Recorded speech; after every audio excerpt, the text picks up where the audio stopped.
Good morning mga ka-Betlog Tech. May tanggap tayong amplifier ngayon. Ace brand. Ang model niya, AC2005N. Binuksan ko na. Wala daw power, sabi ng may-ari. Boss, tinignan ko yung fuse niya. Ito yung fuse. Sibak po yung fuse. Yung putok. Pinalitan na po natin ng fuse yan. Ngayon, try natin isaksak. Gamit po natin yung valve test na yan. Saksak po natin.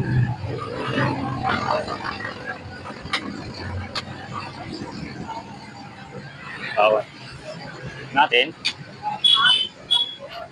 Umilaw siya.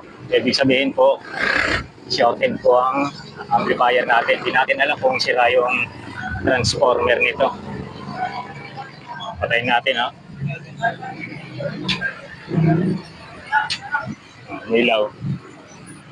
Tingnan natin kung shorted ang transformer nito, kung ano sira niya talaga.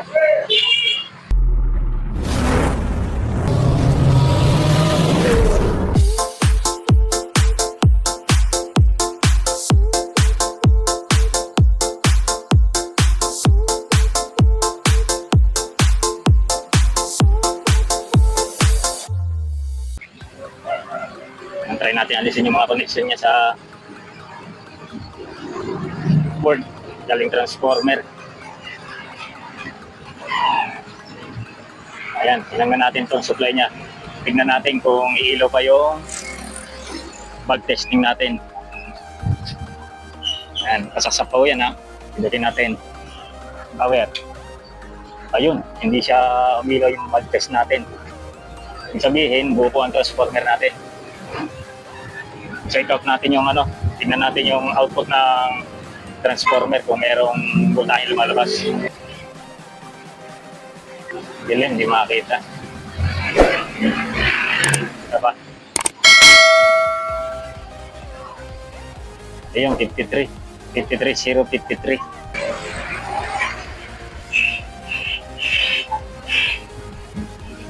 Set natin sa 250 AC.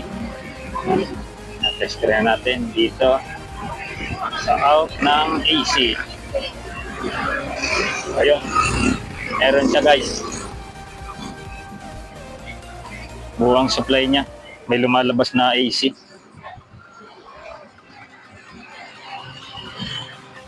Meron.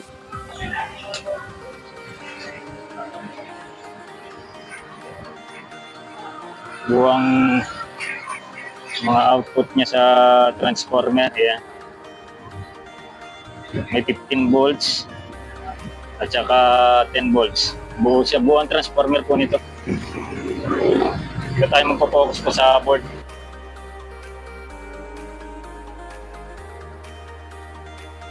Left and right po. Ito po yung kabilang channel. Ito naman yung kabilang channel.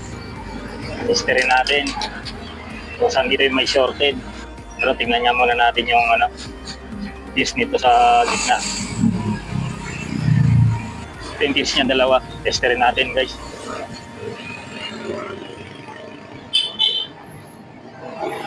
Pumalo. Hindi nasira yung fuse. Buo po yung fuse niya. Hindi bumigay.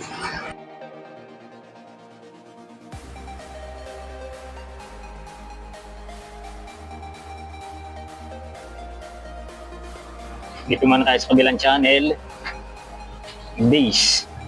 Ito yung base. Kabila.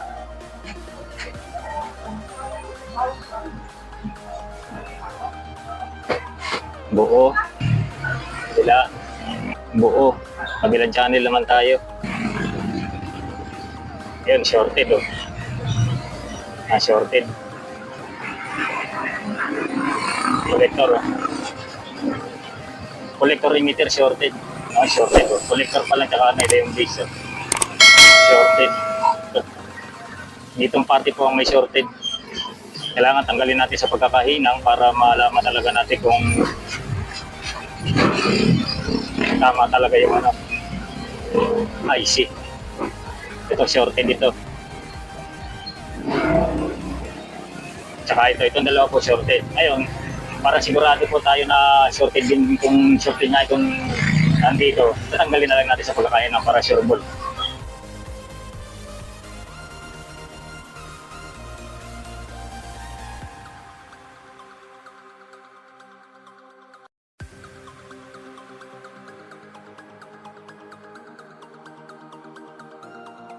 Na-testerin na natin, tanggal na natin sa pagkakaano.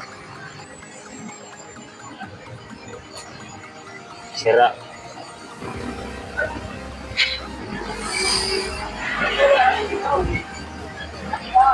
Open ng resistor din, oh.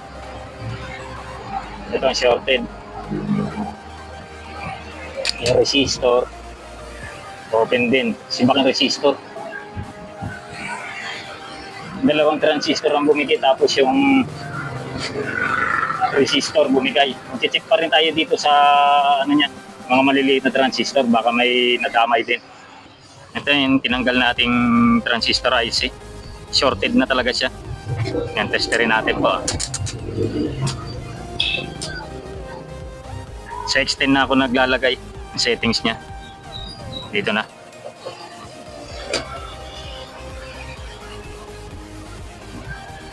Ayun, pantay ang tester natin. Ayan. Lahat to may reverse forward na. Ayan. Ayan, pumalo. May palo doon. Dito. Shorted na ako talaga. Lahat may ano na sa kanya.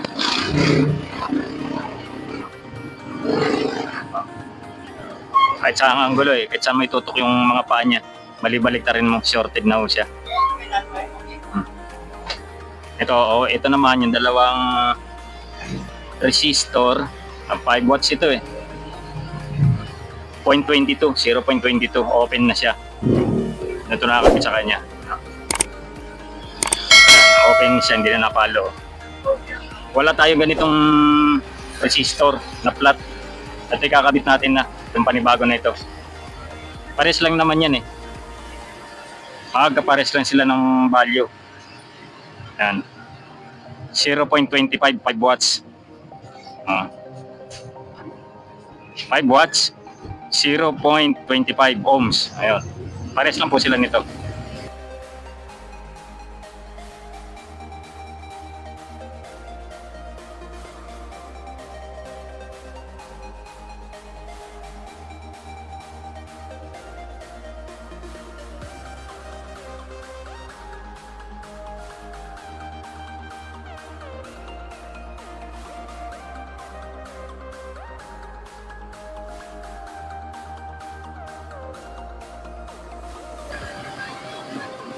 Ayan, nakakabit na yung mga hingi na natin yung mga output transistor.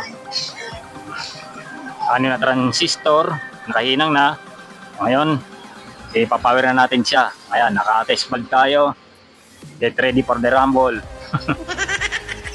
Power, natin ang may ilaw. Yung ilaw ng bahagya, pero bumalik na, matay na. Yun, may power na siya, guys, ayan. Pumitik na rin yung relay, narinig ko na.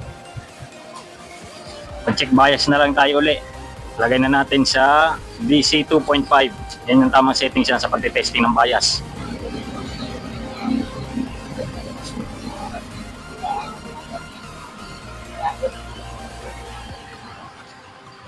Yung pinalitan natin ng transistor, ito. Ayan. Pumalo siya. Mahina lang. Halos 0.1 lang hanggang 0.4 po ang palo nito. Ito 0.1 nga lang sa kabila, yung isang nasira.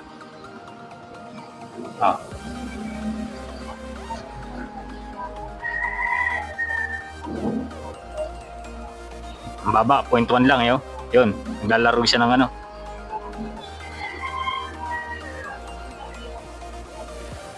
normal na po ito.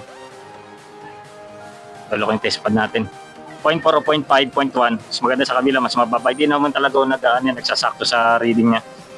Basta nagkakalapit lang po yan. Okay, tutunog na po ito. Pasensya na po kung bakit napunta tayo dito sa video na ito na. Kasi po naalala nyo kaganina na sinabi ko mag-check bias tayo dun sa ilalim sa mga maliliit na pyesa. May customer na dumating, nagtanong, tapos na-post ko ang video, hindi ko po na ibalik. Na-check ko lahat ng IC sa ilalim, wala akong nakitang sira, kaya sabi ko parang bangungot ito. Ito po ang may sala, yung may itim na yan. Kumuha ko ng lacquer thinner kasi may napansin ako may itim dito. Pinahiran ko muna ng lacquer thinner, yan, trinas ko. Tapos tinatuyo ko, nung i-switch ko na uli siya, gumana na, nawala na yung shortage sa biasing niya, nag-back to normal. Umabot nga po pala ang biasing niya ng halos nasa 60 ang biasing niya, kaya maninira talaga ng output transistor IC ito. Natin ang lacquer thinner.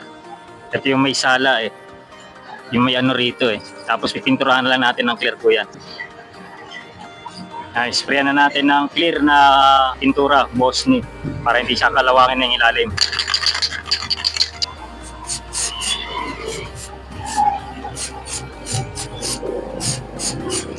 Patuyuin na lang natin siya, mga 15 minutes, pwede na yan. Final testing po tayo mga Kabetlog Tech.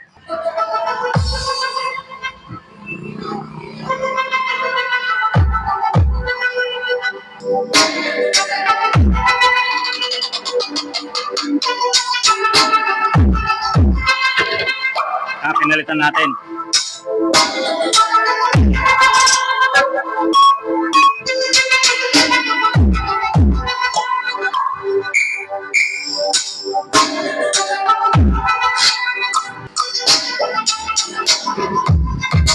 The music of AMC Remix.